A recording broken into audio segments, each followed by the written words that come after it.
तो कोलकाता से एक खबर आ रही है, बड़ी खबर। कोलकाता रेप मर्डर केस से जुड़ी हुई बड़ी खबर सामने आ रही है। कोलकाता में आज भी बीजेपी का हल्ला बोल है। महिला आयोग के दफ्तर का घेराव करेगी बीजेपी। आज कोलकाता केस से जुड़े हुए विरोध प्रदर्शन के बीच भारतीय जनता पार्टी महिला आयोग के दफ्तर का घेराव करेगी। खामोश रहने, कोई कदम न उठाने, राजनीति से इस पूरे मामले को देखने के आरोप लगाते हुए बीजेपी आज कोलकाता महिला आयोग का घेराव करने जा रही है।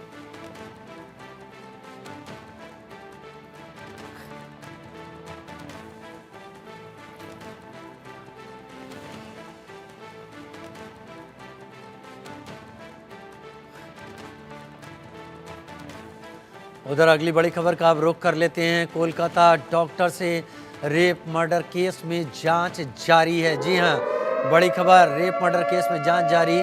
2 और लोगों का पॉलीग्राफ टेस्ट किया गया है। ये 2 सिक्योरिटी गार्ड हैं जिनका पॉलीग्राफ टेस्ट किया गया। घटना के वक्त अस्पताल में थे ये दोनों गार्ड। अब तक 10 लोगों का टेस्ट हो चुका है।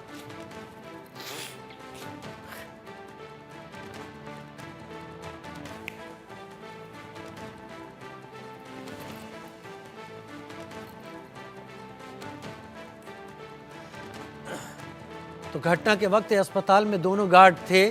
अब तक 10 लोगों का टेस्ट हो चुका है। कोलकाता डॉक्टर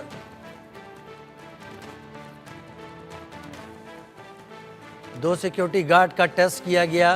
घटना के वक्त दोनों गार्ड अस्पताल में ही मौजूद थे। 2 खास मेहमान मेरे साथ इस वक्त जुड़ गए हैं। अश्विनी शाही मेरे साथ, नेता बीजेपी, इस वक्त जुड़ गए हैं।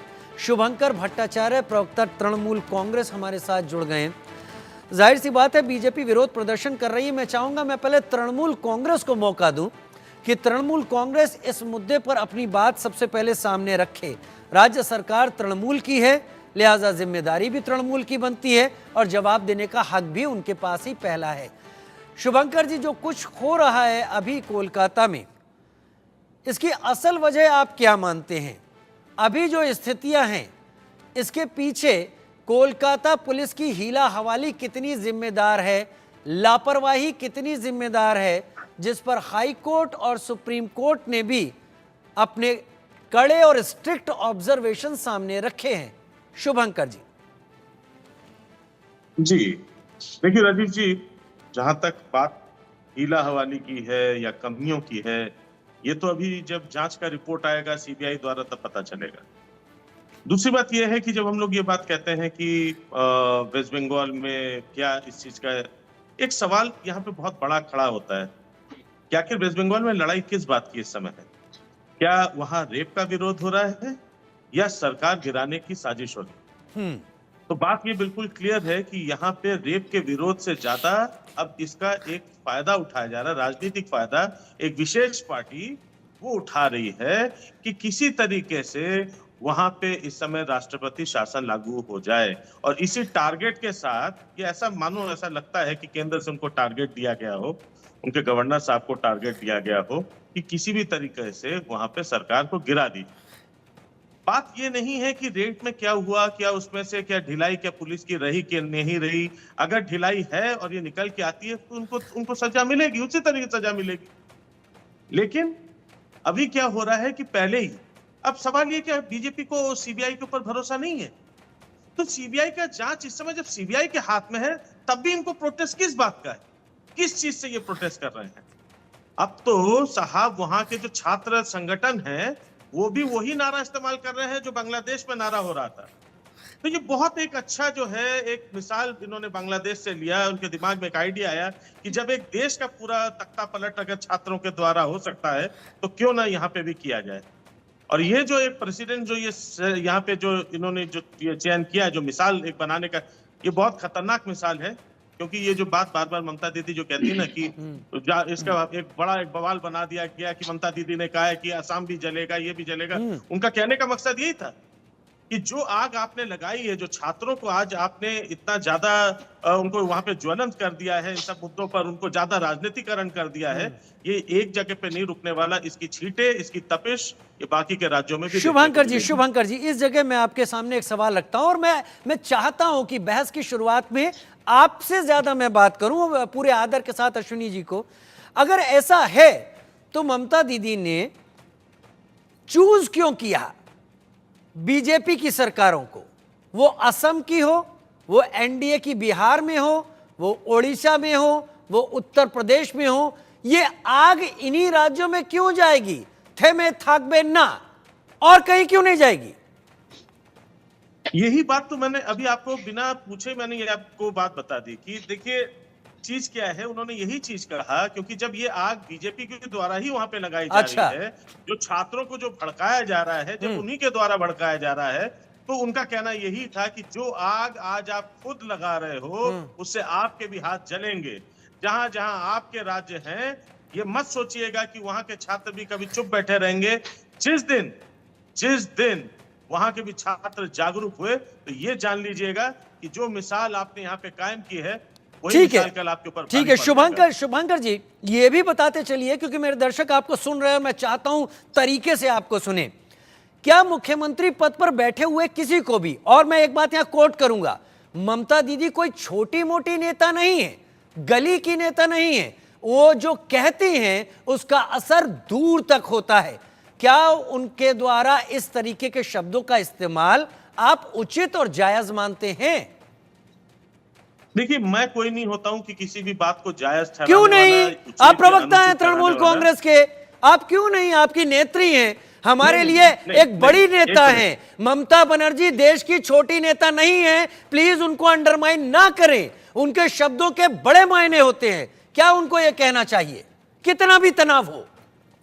नहीं, मैं बार बार एक बात को कह रहा हूं कि आई एम नो वन, मैं कोई नहीं हूं किसी बात को जज करने वाला या मैं जस्टिफिकेशन देने वाला, इस मामले में कोई नहीं हूं। शुभंकर जी नहीं, ये नहीं चलेगा, नहीं, I can't by this argument. आप तृणमूल कांग्रेस के प्रवक्ता हैं, मैं ये आर्ग्यूमेंट नहीं ले सकता आपका। नहीं, मैं आपका ये आर्ग्यूमेंट नहीं ले सकता कि आप अपनी नेत्री के बयान को नहीं डिफेंड कर पाए। राजीव जी, आप कौन से आर्गुमेंट को एक्सेप्ट कर सकते हैं, नहीं एक्सेप्ट कर सकते हैं, उसका भी मैं नहीं, क्यों नहीं कहूंगा? एक राज्य की मुख्यमंत्री खुलेआम कह रही है, खुलेआम मुख्यमंत्री कह रही है, अगर मेरा राज्य जल रहा है तो मैं उत्तर प्रदेश जलाऊंगी, अगर मेरा राज्य जल रहा है तो असम जलेगा, तो बिहार जलेगा, उड़ीसा जलेगा। इतने बड़े पद पर बैठी हुई आदरणीय मुख्यमंत्री के मुंह से जी आपने गलत बात, थे में थाकबे ना का मतलब क्या है? आपने अभी बोला, आपने अभी अपने शब्दों में बोला कि मैं उत्तर प्रदेश जलाऊंगी, ये बात आप सुना दीजिए। इसके नहीं, एक बात बताइए, एक बार नहीं, एक मिनट शुभंकर जी, एक मिनट शुभंकर जी, शब्दों को मत पकड़िए अभी। शुभंकर जी मेरी बात सुनिए, शुभंकर जी, नहीं, गलत, ठीक है, उसका मतलब क्या होता है? अगर बंगाल जला, नहीं सुनिए, अगर बंगाल जला तो असम जलेगा, अगर बंगाल जला तो ये जलेगा, इसका मतलब क्या होते हैं? आप किस के पास जाकर यह बताएंगे कि दीदी ने ऐसा नहीं कहा था? आप किस को समझाएंगे? अश्विनी शाही, अब मैं अश्विनी शाही के पास आऊंगा, इसीलिए आपको समय दे रहा था, इसीलिए एक मिनट सुनाइए क्या कहा था दीदी ने और उसका मतलब समझते हैं। सुनाइए कि मैं जलाऊंगी। अरे नहीं, आप देखिए, मेरी बात सुनिए शुभंकर जी, उन्होंने कहा मैं जलाऊंगी ऐसा नहीं उन्होंने कहा, लेकिन उन्होंने जो कहा, सुनिए, चलिए मैं खुद अभी न्यूज पर बोला, चलिए अब आप मेरा यहाँ जलेगा तो मैं अब आप पूरे डिस्कशन को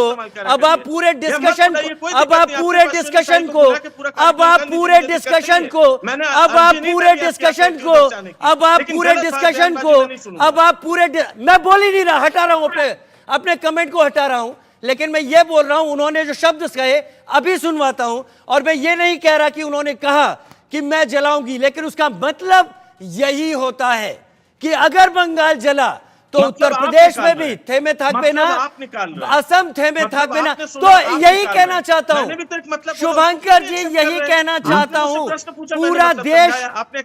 पूरा देश यही समझ रहा है दीदी के इस बयान का मतलब आप किस किस को समझाएंगे कि ऐसा मतलब नहीं है? जनाब राजीव साहब, चंद लोग पूरा देश नहीं हो सकते। एक मुख्यमंत्री ऐसा कह सकती हैं? क्या आप सबको फोन करके बताएंगे कि दीदी ने ऐसा नहीं कहा था? क्या पूरे देश को आप ये बताएंगे कि दीदी ने ऐसा नहीं कहा था?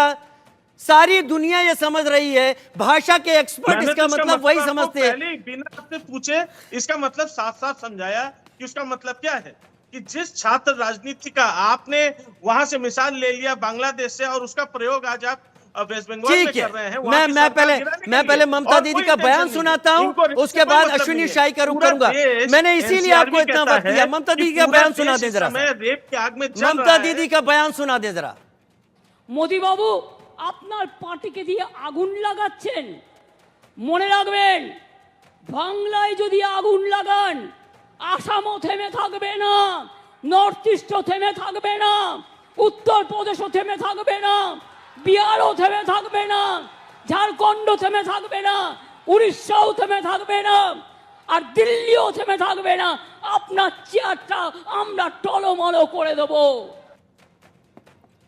मैं शुभंकर जी से जिस बात पर चर्चा कर रहा था, ये होता रहता है किसी चर्चा के दौरान कि हम चर्चा करते करते शब्दों में थोड़ा सा स्लिप होते हैं, लेकिन उसका कतई ये मतलब नहीं है। और उससे एक बात यहाँ पर साबित भी होती है जी, अगर मेरी इतनी सी बात पर तृणमूल प्रवक्ता एतराज करते हैं और मैं सामने आकर कहता हूं ठीक है गलती हुई, मैं अपनी बात हटा रहा हूं, दीदी एक बड़ी नेता है, ममता दीदी छोटी नेता नहीं है। मैं बार बार कह रहा हूं, उनके शब्दों के मायने दूर दूर तक जाते हैं। और अगर हर जनता इस बात को उस तरह से नहीं लेती है जिस तरह से टीएमसी प्रवक्ता समझाना चाह रहे हैं, तो इसका मतलब एक ही आता है कि मुख्यमंत्री वो संदेश दे रही हैं जो इस संदेश में संवैधानिक पद पर बैठा हुआ कोई शख्स नहीं दे सकता। अश्विनी शाही, क्या वाकई शुभंकर का यही कहना है कि आप लोग जिस चीज को वहां पर प्रदर्शन के जरिए अपना हथियार बना रहे हैं, उसमें बांग्लादेश के अनुभव का इस्तेमाल कर रहे हैं?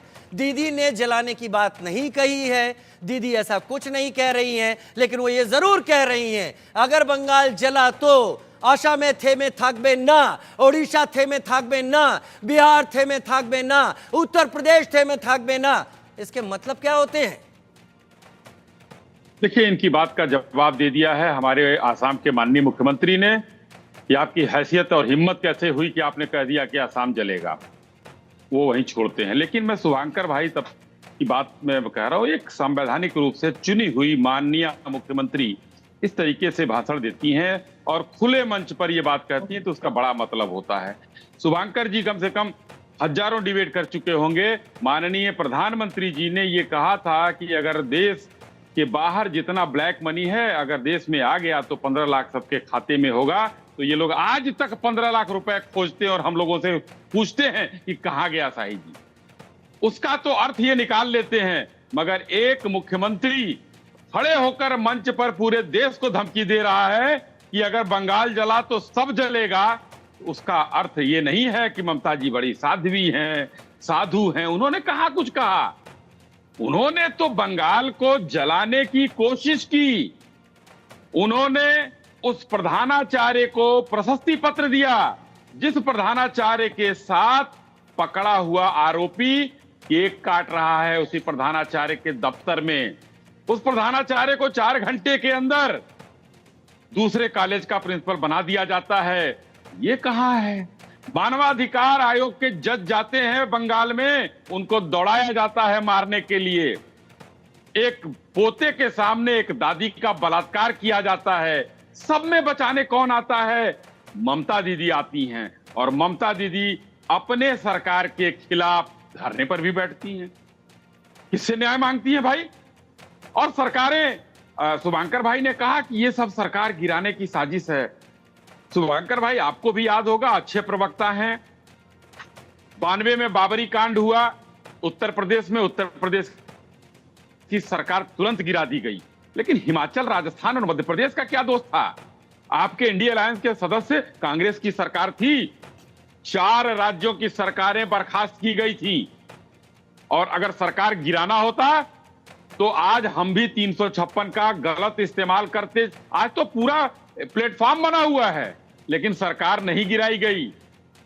सुप्रीम कोर्ट ने सुओ मोटो लिया आज सीबीआई जांच कर रही है और ममता बनर्जी जी सीबीआई जांच के पीछे खड़ी हैं। क्यों? सीबीआई को उन्होंने बैन कर रखा था बंगाल में, लेकिन इतनी हिम्मत नहीं हुई सुप्रीम कोर्ट के द्वारा भेजी गई सीबीआई का विरोध कर सकें। उनकी पुलिस ने तो चादर तक गायब कर दिया। उनकी अस्पताल के लोगों ने उस पीड़िता के पिता को यह बताया कि लड़की ने सुसाइड कर लिया। ये आपके राज्य में हुआ है शुभांकर भाई, और आप कह रहे हैं ये बात कि भाजपा कर रही है। भाजपा वहां पर प्रत्यक्ष आपकी विरोधी दल है, और वहां जो छात्रों का आंदोलन हुआ बांग्लादेश से आप जोड़ रहे हैं ना। इंडिया अलायंस के सलमान खुर्शीद ने क्या कहा था? बांग्लादेश में जो हुआ है वो प्रधानमंत्री के यहां भी हो सकता है। महबूबा मुफ्ती ने क्या कहा? स्विमिंग पूल दिल्ली में भी है। संजय राउत ने क्या कहा? इन सब बयानों को देखिए, जलाने का काम कौन कर रहा है? इंडिया अलायंस कर रहा है, और आप उसके पीछे छुप रहे हैं। आप कह रहे हैं कि भाई हमारी सरकार गिराने की बात हो रही है ना। शुभांकर भाई, हाथरस में एक घटना हुई थी, आप आग लगा रहे हैं, और कहीं भी होती है दुखद है। नहीं, कहीं भी होती है अश्विनी दुखद शाही, है। टीएमसी का आरोप है बीजेपी आग लगा रही है। एक लाइन में कंप्लीट कर रहा हूं, एक लाइन कंप्लीट कर रहा हूं। हाथरस में घटना हुई थी। ममता बनर्जी जी का प्रतिनिधिमंडल बंगाल से आ गया था। यहां क्या करने आया था? आग बुझाने आया था या लगाने आया था? शुभांकर जी, पता नहीं आप थे कि नहीं उस प्रतिनिधिमंडल में, मैं नहीं जानता। लेकिन आज आग लगा रही है बीजेपी। ये कह रहे हैं आप क्या करने आए थे वहां से? आपको सोचना होगा, बंगाल की उस बेटी को न्याय देने का काम करना होता, लेकिन आपने तो 5000 गुंडों को भेजकर वहां पर सबूत मिटाने का काम किया, डॉक्टरों को मारने का काम किया। और आप ब्लैक में, पूरे ब्लैक में किस चीज का विरोध प्रदर्शन कर रहे हैं भाई? ये टीएमसी कर रही है पूरे बंगाल में, हर ब्लॉक में आपका विरोध प्रदर्शन हो रहा है। किस बात के लिए हो रहा है? आपकी सरकार, आपके यहां कांड हुआ और आप ही प्रदर्शन कर रहे हैं। किसके लिए कर रहे हैं? आज बंगाल सरकार, बंगाल की जनता का विश्वास खो चुकी है। नैतिकता नाम की कोई चीज तो ममता दीदी में बची नहीं है, नहीं तो वो इस्तीफा दे चुकी होती। मैं अभी भी कहता हूं कि राष्ट्रपति, महामहिम राष्ट्रपति को वहां राष्ट्रपति शासन लगा देना चाहिए, सरकार को बर्खास्त कर देना चाहिए, क्योंकि एक घटना नहीं हुई है। ममता बनर्जी जी के एनसीआरबी के आंकड़े 2022 तक आपको टॉप पे किए हुए थे, लेकिन क्या कहेंगे? उद्योग फेल है, बलात्कार तेज है, और कहते हैं भाजपा जलाने की कोशिश कर रही है, और आप आग लगा रही हैं, खुले मंच से कह रही हैं कि पूरा देश जलेगा। जी शुभंकर जी, मैं फिर उसी जगह लाऊंगा। अच्छा हुआ जो मेरे आपके बीच में चर्चा हो गई, इससे मैं कम से कम एक पॉइंट प्रूव यहां पर कर सकता हूं। मेरा स्लिप ऑफ टंग पर मैंने आपके सामने और इस नेशनल चैनल पर यह कहा कि यह मुझसे गलत बात हो गई, और मैं कहता हूं यह चीज उन्होंने नहीं की थी, लेकिन मतलब ऐसा था, और इसके मायने किस किस को समझाए जाएंगे। ममता दीदी मेरी नजर में एक ऐसी नेता है जिन्होंने कांग्रेस से निकलकर अपनी एक ऐसी पहचान बनाई जो एक राज्य में 13 साल से सत्ता में है। अगर उनसे देश के अलग अलग राज्यों में इस तरीके का संदेश देते हुए बयान आता है, चलिए आ गया, क्या आगे बढ़कर उनको भी नहीं कहना चाहिए कि यह गलत मैंने बयान दे दिया है, इससे हम पीछे हटते हैं? राजीव जी, सबसे पहले तो मैं इस बात का मैं बिल्कुल बहुत तारीफ करता हूं कि आपने कम से कम ये हिम्मत दिखाई कि अपनी बात को जो है आपने माना कि हाँ, जहाँ पे गलत हुई उसको आपने सुधार। एक बात। दूसरी बात, जब बात यहाँ पे ये आती है कि अभी पहले तो मैं थोड़ा सा अश्विनी भाई की बात करूं। अश्विनी भाई के साथ नहीं, मेरे हाथ जुड़े हुए हैं, तो नहीं सुनिए, तो इस चीज को उसी से जोड़ लीजिए। मेरी आपने तारीफ की, लेकिन ममता दीदी क्या इस पर आगे बढ़ेंगी कि गलत हो गया, गलत कह दिया? उनका भी जवाब दीजिएगा। क्या आपको लगता है प्रवक्ता होने के नाते? मैंने तो सिर्फ एक बात आपको, उसका तो मैंने सबसे पहले आपको मैंने जवाब दिया। क्या? कि ममता दीदी ने जो बात कही, हाँ, उस बात का जो प्रत्यय था वो मैंने आपको हमने आपको इसी पे तुरंत पहले समझा दिया कि उसको बात को जिस तरीके से उसको राजनीतिकरण की जा रही है उस बात के ऊपर, वो बात तो कहीं नहीं गई थी। थे में थाक में ना का मतलब क्या हुआ? एक मिनट,